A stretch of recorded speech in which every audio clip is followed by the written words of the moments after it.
and Cambridge. Now it's a university, and Leslie promoted itself on the fact that we had an opportunity to do an internship all 4 years of school, and so that by the time we were seniors and graduating, we really got a feel for what we wanted to do. We got to try stuff out and see if we liked teaching, if we liked, special education, if we liked advocacy, whatever. There were a few majors at that school, and was that your major? Was special education? Yeah. So you knew kind of early. Well, it was elementary ed with a special education concentration. Ah. That's how they used to do it back then. So yeah, they probably do something like that. Yeah. Well, now you have to get like a double master's, or I forget what you have to do, but anyway, yeah. I mean, I'll just tell you one curious something that always, there would always be like, inevitably there would be a mystery as to whether, how something got a certain way. So anyway, I had this was, at the beginning of my teaching, I worked with adults at Paul Dever State School, and that's a whole nother story, because that was an old state facility. Wow. Where back in the, you'd think dark ages, but really back in the 70s. Yeah. Anybody with not anybody, but a lot of people with a disability, even the medical field, the doctors would say if you had a child born with Down syndrome, they would recommend that you put the child away in an institution because it would be too burdensome to raise them yourself. Yeah. So I worked with a lot of these people that had been there since they were children. A lot of sad stories, a lot of really terrible things, but a lot of fun things too. I mean, they were really, really enjoyable. A lot of them were enjoyable people, but this is just one thing that I still haven't figured out. There was one guy, and he was obsessed with his shoes. Mm-hmm. He was very obsessed with his shoes, always talked about his shoes, worried about his shoes, got his shoes polished, had to really be super careful with his shoes. Mm-hmm. He also had a neck condition where his neck was bent like this, and the muscles had shortened in the front and, had obviously stretched in the back, but shortened in the front, so that his chin was almost on his chest. So we walked around like this, and you'd say, "Jimmy, look up," and he'd just look up, but he couldn't really bend his neck up. And the question that inevitably would come around was, which came first? The atrophied neck muscles? Yeah. Or the obsession of the shoes? Did he bend his neck because he was obsessed with the shoes, or is he obsessed with the shoes because that's all he can look at? Yeah.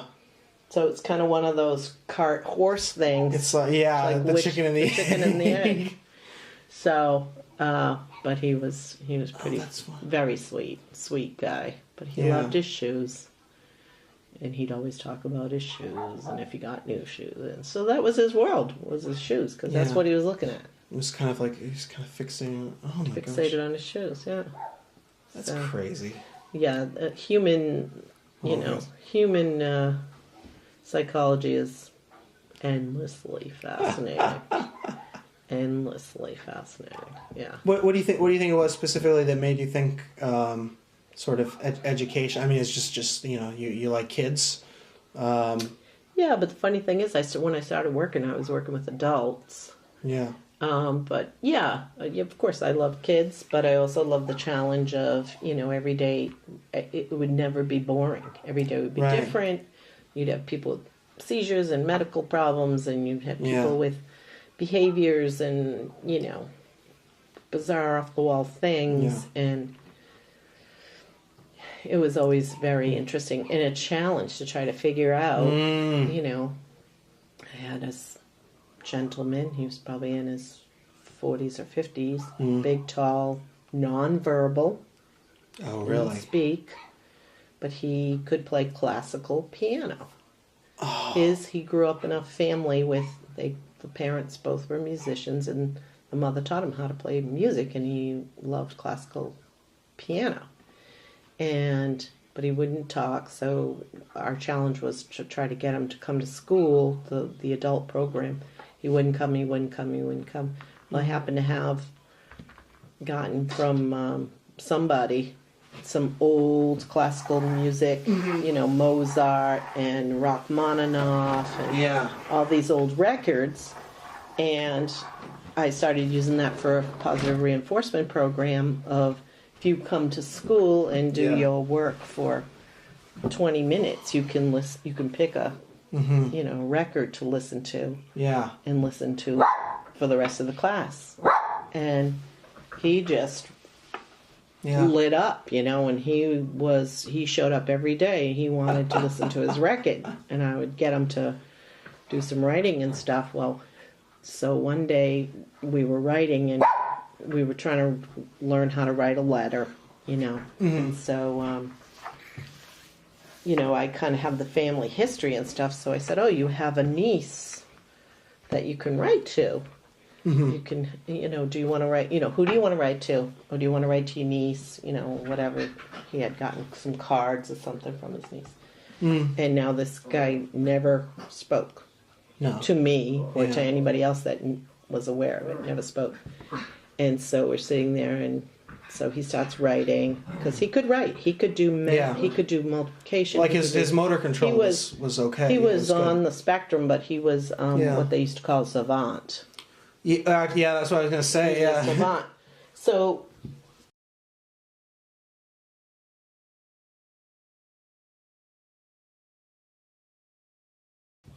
But here's the thing: he had never spoken. So anyway, he's writing, and all of a sudden he stops and he looks at me and he goes, "Spell Sarah." Those were like the first two words, because his niece's name was Sarah. And he says to me, "Spell Sarah," and I'm like, he just spoke. Come again? I know you, but see, the whole time, he's so smart. He was holding, selectively mute. Yeah. It's the only control you can have sometimes, and he knew how to talk. Yeah. He just probably didn't find any value in, speaking. Look at his environment, so that type of thing. But so that was kind of a breakthrough. And this is one of those, like, the lifetime institutionalized. Yeah, his family couldn't handle him when he was little with behaviors and stuff, so they put him there. Yeah. But they used to, I think they used to come visit him. Yeah, hopefully. So, yeah. Well, and somebody must have shown him how to. There must have been a piano around. His mother said, because I remember at one meeting I was reporting what his skills were. Oh, he can do this. He can do. He's done addition, subtraction. Now he's doing multiplication, division. And his mother, who was an old lady, sat there and said, "I taught him how to do multiplication." And I don't doubt it. She probably tried to teach him everything before he finally, his behavior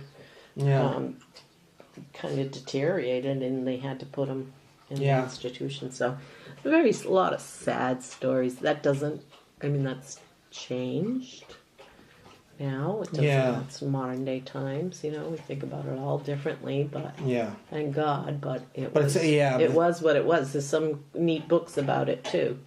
There's a book that was written by two boys that were put in one of the state facilities, and there's a famous expose that one of the news guys, Geraldo Rivera did. Oh yeah, where he took a camera into one of the institutions. I forget if it was Belchertown or where it was. I think I've heard about this actually. Yeah, saw the conditions of what was going on. And kind of broke it all loose. And there was a. And this is kind of recent times. Yeah, I think I want to say 1976 was. Oh yeah. That's why they call it Chapter 76, because a judge finally decreed that they all were going to deserve every child in the United States did deserve a free and public education, FAPE for short, and then they had to get the money to do all that, and that's when special education really blew up in terms of, when we were in school and stuff. Right. So, but now it's all about like keeping them in the neighborhood schools and keeping them with their peers and their families and, all that stuff. So it's really changed a lot for the better. And your grandfather did a lot of that around the time